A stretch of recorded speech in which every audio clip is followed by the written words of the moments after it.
হযরত ওমর এত দামি মানুষ ছিল, এত দামি মানুষ ছিল। ও মুসলমান ভাইরা আমার, হযরত ওমর সম্বন্ধে আল্লাহর রাসূল বলেছেন, হযরত ওমর এমন একজন ব্যক্তি, এরকম একজন জ্ঞানের অধিকারী হযরত ওমর। মক্কা মদিনার ভিতরে মানুষ কি স্বপ্ন দেখে, ওই স্বপ্নের খবর হযরত ওমরের কাছে থাকে। সুবহানাল্লাহ। হযরত ওমরের জবান তো দামি জবান, এই হযরত ওমরের জবান দিয়ে যে কথা বের হয়, আসমান থেকে আল্লাহ তাআলা ওই বরাবরই ফয়সালা দেয়।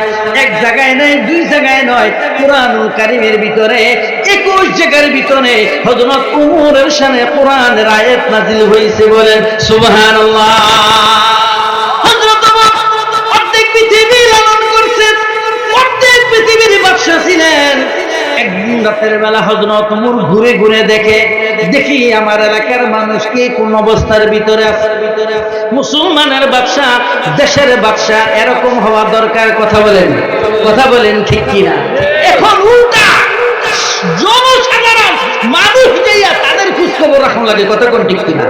অথচ উদ্দেশ্য নিয়ম হলো, যিনি রাষ্ট্রীয় প্রধান থাকবে, যারা সমাজের প্রধান থাকবে, এদের দায়িত্ব হলো আমার সমাজে, আমার এলাকায় কোন মানুষের কোন সমস্যা আসেনি, এটা সে ঘুরে ঘুরে দেখবে, তথ্যাভাস নেবে, খোঁজ খবর নেবে। কথা বলেন ঠিক? হযরত ওমর ঘুরে ঘুরে দেখেন যে দেখি কোন অবস্থা, আমার এলাকার মানুষ কোন কষ্টের ভিতরে কেউ আছে। মুসলমান ভাইরা আমার, হযরত ওমর রাতের বেলা হাঁটতে শুরু করছে, হাঁটতে হাঁটতে গভীর রজনী হয়ে গেছে। হযরত ওমর দূরের দিকে তাকাইয়া দেখে অনেক দূরে একটা বাতি দেখা যায়, মিটি মিটি জ্বলে। হযরত ওমর সামনে গেলেন, সামনে যেয়ে দেখেন একটা তাঁবু, ওই তাঁবুর ভিতরে ছোট্ট একটা বাতি জ্বলতাছে। বলেন সুবহানাল্লাহ। গভীর রজনী, কিন্তু তাঁবুর ভিতরে ছোট্ট ছোট্ট কথা শোনা যায়। হযরত ওমর আশ্চর্য হয়ে গেলেন। গভীর রজনী, এই সময়ে মানুষ জাগ্রত থাকে না, কিন্তু তাঁবুর ভিতরে কথা শোনা যায়। কারণ কি? হযরত ওমর তাঁবুর বাহির থেকে সালাম দিয়া দিলেন, ভিতর থেকে সালামের জবাব আসে না। হযরত ওমর একটু মেজাজি ছিলেন, রাগী মানুষ ছিলেন। তার কারণ হলো, এত রাগী ছিলেন, হযরত ওমর যে রাস্তা দিয়া হাইটা যাইত, ওই রাস্তা দিয়া 40 দিন পর্যন্ত শয়তান যাইত না। এত ডর হযরত ওমরকে পাইতেন শয়তান। যে রাস্তা দিয়া হযরত ওমর হাঁটতো, ওই রাস্তা দিয়া শয়তান 40 দিন পর্যন্ত যাইত না, ডরে ভয় পেত এত হযরত ওমর। হযরত ওমর সালাম দিলেন, সালামের জবাব নাই। আবার সালাম দিলেন, সালামের জবাব নাই। 3 বার সালাম দিছেন। তৃতীয়বার যখন সালাম দিছেন, তাঁবুর ভিতর থেকে একটা যুবক বের হয়ে আসে, ইয়াং জেনারেশন একটা যুবক বের হয়ে বলে, আমি আপনাকে চিনি না, আপনি পরপর আমাকে সালাম দিছেন, আপনার সালামের জবাব আমি দেই নাই। তার কারণ হলো আমি ইহুদি মানুষ, এই জন্য আপনার সালামের জবাব দেই নাই। হযরত ওমর বলেন, এরে বাবা, আমি তো তোমার কোনোদিন দেখি নাই। কোথায় তোমার বাড়ি, কোথায় তোমার ঘর, কোথা থেকে তুমি আসছো? যুবকটা বলে, আমি পার্শ্ববর্তী দেশ থেকে আসছি আপনার দেশের জন্য, সফর করার জন্য। আমি মুসাফির মানুষ। হযরত ওমর এবং যুবক দুইজন কথা বলতেছিলেন, হঠাৎ করে তাঁবুর ভিতর থেকে মহিলার কান্নার আওয়াজ শোনা যায়। আল্লাহু আকবার। তাঁবুর ভিতর থেকে মহিলার কান্নার আওয়াজ। হযরত ওমর বলে, এর যুবক, এই তাঁবুর ভিতরে কি আছে? ওই যুবকটা বলে, তাঁবুর ভিতর আমার স্ত্রী আছে। কান্না করে কেন? ওই ডেলিভারি পেন শুরু হয়েছে, প্রসব বেদনা শুরু হয়েছে, বাচ্চা ভূমিষ্ঠ হবে, এই জন্য ব্যথা উঠছে, এই জন্য আমার বিবি কান্না করে। হযরত ওমর দেরি করলেন না, সাথে সাথে বাড়ির দিকে দৌড় শুরু করলেন। দৌড়াইতে দৌড়াইতে বাড়িতে গেলেন। গভীর রজনী, বাড়িতে যাইয়া ঘুমন্ত অবস্থায় বিবিরে ঘুম থেকে উঠেছে। ও বিবি, বিবিরে ঘুম থেকে ওঠ, আল্লাহ পাওয়ার সুযোগ চলে যায়। বলেন সুবহানাল্লাহ। ঘুমন্ত বিবিরে ঘুম থেকে জাগ্রত করে বলে, বিবি, আল্লাহ চল চল চল আমার সাথে চল। গভীর রজনী হযরত ওমর এবং তার স্ত্রীর সাথে নিয়ে গভীর রজনীতে তাঁবুর দিকে দৌড় করছে, বলেন সুবহানাল্লাহ। তাঁবুর সামনে আইসা হযরত ওমর ওমরের স্ত্রীরে তাঁবুর ভিতরে ঢুকাইয়া দিছে। অর্ধেক পৃথিবীর খলিফা, অর্ধেক পৃথিবীর বাদশা, মুসলমানের বাদশা, তার স্ত্রী দায়ের কাজ শুরু করছে, বলেন সুবহানাল্লাহ। হযরত ওমরের স্ত্রী দায়ের কাজ শুরু করছে। কিসের কাজ? দায়ের কাজ। হযরত ওমর যুবককে ডাক দিয়া বলে, যুবক, তোমার চেহারাতে মলিন দেখা যায়, সারাদিন তুমি কিছু খাইছো নাকি? যুবক বলে, না, সারাদিন আমার বিবি অসুস্থ ছিল, রান্না পাই নাই, খেতে পারি নাই। হযরত ওমর বাড়ির দিকে আবার দৌড় শুরু করছে। বাড়িতে যাইয়া খাদ্য ভান্ডারের চাবি ছিল আসলামের কাছে। আসলামকে ডাক দেয়া কয়, আসলাম রে, খাদ্য ভান্ডারের তালাটা একটু খোলো, কিছু খাবার তৈরি করো, একটা কাপড়ের ভিতরে কিছু খাবার জমা করো। খাদ্য ভান্ডারের চাবি আসলাম খাদ্য ভান্ডার খুলে একটা কাপড়ের ভিতরে নানান ধরনের খাবার একত্রিত করছে, জমা করছে। এবার গাঠুরি বাজছে। হযরত ওমর বলি, ও আসলাম, এই গাঠুরিটা আমার মাথায় উঠাইয়া দাও। আসলাম ডাক দিয়া কয়, ও আমিরুল মুমিনিন, এই বোঝাটা কেন আপনি মাথায় লইবেন? এই বোঝাটা তো বহন করার জন্য আমি নিযুক্ত আছি। বলি আল্লাহু আকবার। আসলাম বলেন, নবী গো, ও ওমর, আপনি কেন এই গাঠুরি আপনি কেন মাথায় নিবেন? এইটা তো আমার জন্য আমি তো নিযুক্ত আছি। আসলাম হযরত ওমর ডাক দিয়া কয়, ও আসলাম, এইটা তোমার জন্য না, এটা আমার মাথায় উঠাইয়া দাও। ওই কারণ হলো কিয়ামতের দিন আল্লাহ তাআলা তুমি আসলামকে জিজ্ঞাসা করবে না, আল্লাহ তাআলা আমি ওমরকে জিজ্ঞাসা করবে, বলেন সুবহানাল্লাহ। তাঁবুর সামনে আইসা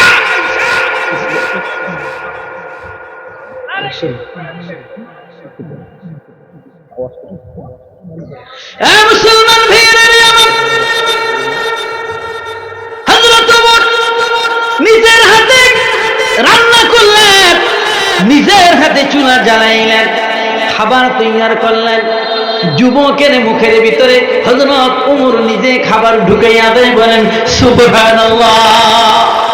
অর্ধেক পৃথিবীর খলিফা, মুসলমানের বাদশা, মুসলমানের খলিফা, একজন সাধারণ মানুষ, একজন যুবক ইহুদি মানুষ, তার মুখের ভিতরে খাবার ঢুকাইয়া দেয়। খাবার মুখের ভিতরে দিয়া ইহুদির চেহারার দিকে হযরত ওমর তাকাইয়া থাকে। হযরত ওমর দেখে যে ইহুদির চেহারাটা মলিন ছিল, এখন সেই ইহুদির চেহারার ভিতরে হাসি দেখা যায়। সুবহানাল্লাহ।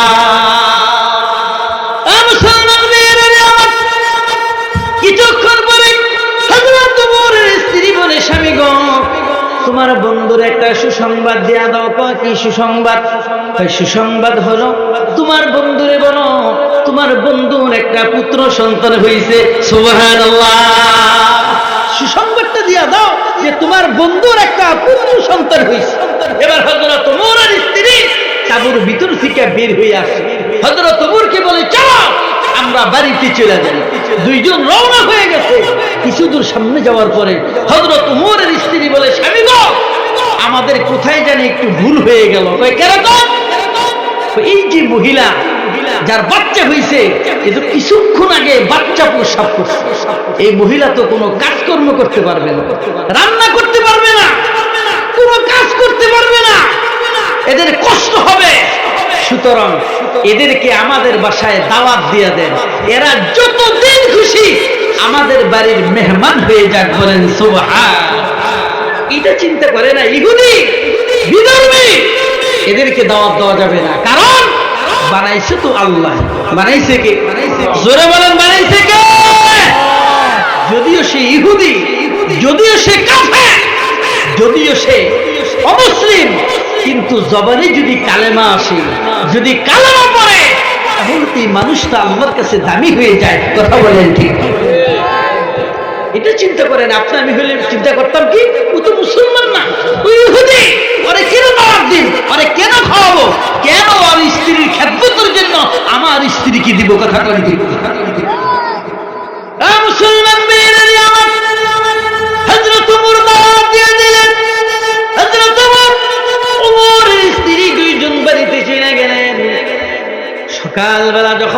ফজরের আযান হয়ে গেল। ফজরের আযানের পরে নামাজ আদায় করে হযরত ওমর যখন দেশ পরিচালনার কাজে যখন বসলেন, সমস্ত মানুষদেরকে নিয়ে যখন বসলেন, ওই সময় ওই যুবকটা এবং ওই মহিলা ছোট বাচ্চাকে কুলে নিয়ে হযরত ওমরের দরজায় হাজির হয়ে গেছে। বলেন সুবহানাল্লাহ। হাজির, দরজায় হাজির হয়ে দেখে যেই মহিলাটা রাতের বেলা দায়ের কাজ করলো, তিনি মুসলমানের বাদশাহ হযরত ওমরের স্ত্রী। সুবহানাল্লাহ, জোরে সুবহানাল্লাহ। বাদশার স্ত্রী রাতের বেলা দায়ের কাজ করছে। আর যেই যুবক, যেই মানুষটা নিজের হাতে রান্না করে খাওয়াইল, এটা দেখি হযরত ওমর, এটা দেখি মুসলমানের বাদশাহ। আল্লাহু আকবার। যুবক কোনো কথা বলে না, মহিলা কোনো কথা বলে না।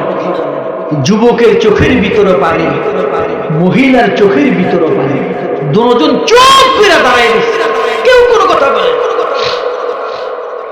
যুবক ডাক দিয়ে কই, বিবি রে, কথা বলো না কেন? কই কি কথা বলবো? যেই মহিলাটা রাতের বেলা দায়ের কাজ করলো গো স্বামী, ইনি মুসলমানের বাদশার স্ত্রী। ও স্বামী, স্বামী গো, যেই মুসলমানের বাদশা স্ত্রীর ব্যবহার এত সুন্দর হয়, যেই মুসলমানের বাদশার ব্যবহার এত সুন্দর হয়, না জানি ইসলাম ধর্মটা কত সুন্দর। ও বিবি, বিবি রে, আমার মনে চাই কি তুই জানিস নি? বিবি ডাক দিয়ে কয়, স্বামী গো, তোমার ভয়ে কিছু বলি না। এই লোকটার চেহারা যখন দেখছি, তখন ওই কালেমা পড়ে মুসলমান হইতে মন চাইছে, কিন্তু তোমার ভয়ে কিছু বলি না। স্বামী ডাক দিয়ে কয়, বিবি রে, যেই মুসলমানের বাদশার ব্যবহার এত সুন্দর, যেই মুসলমানের বাদশার স্ত্রীর ব্যবহার এত সুন্দর, না জানি ইসলাম ধর্মটা কত সুন্দর। ও বিবি, বিবি রে, আয় আয় আয়, আর দেরি করিস না। তুই আর আমি দুইজনে নবজাতক শিশুকে নিয়ে হযরত ওমরের হাতে কালিমা পড়ে মুসলমান হয়ে যায়।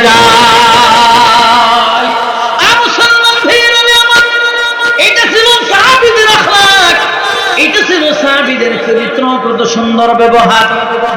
যেই ব্যবহার দেখা বেদিনরা কালেমা পড়ে মুসলমান হয়েছে, আচার আচরণ দেখা দলে দলে কালেমা পড়ে মুসলমান হয়েছে।